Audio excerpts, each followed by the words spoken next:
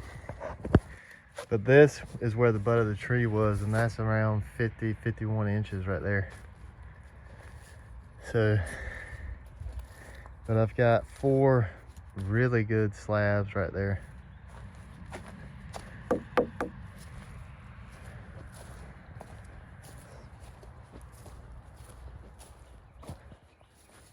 Yeah, that's wanting to split a little bit.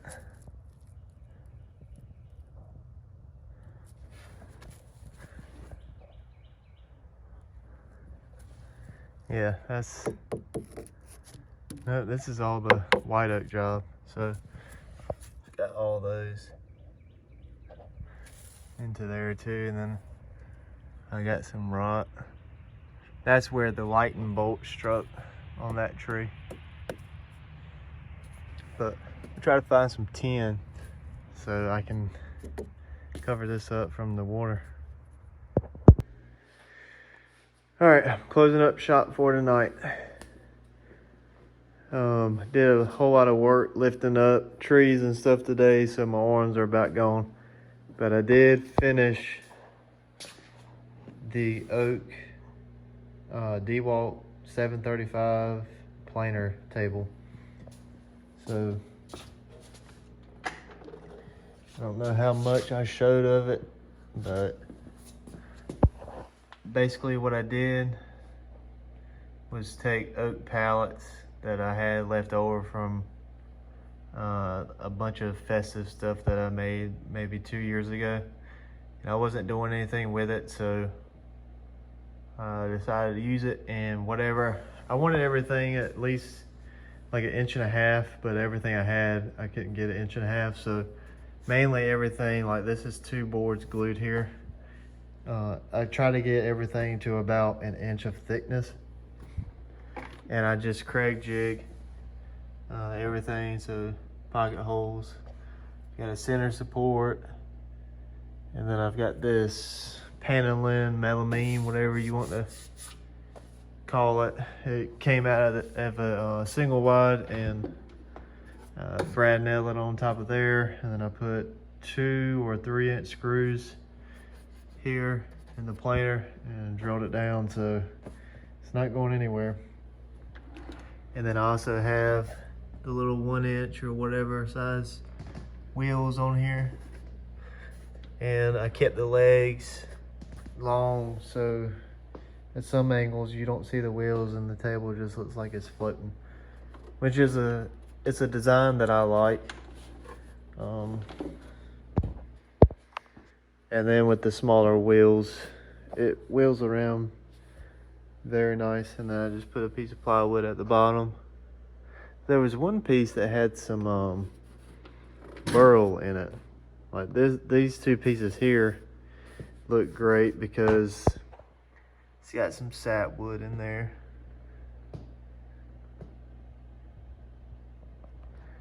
And then it's got some slight imperfections because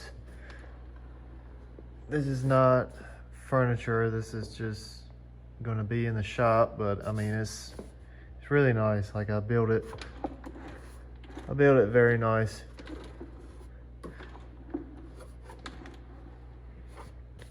But yep, wheels around. Good. I can't find the spot that had burl in it. But so now I can wheel it around and get it on out of the way.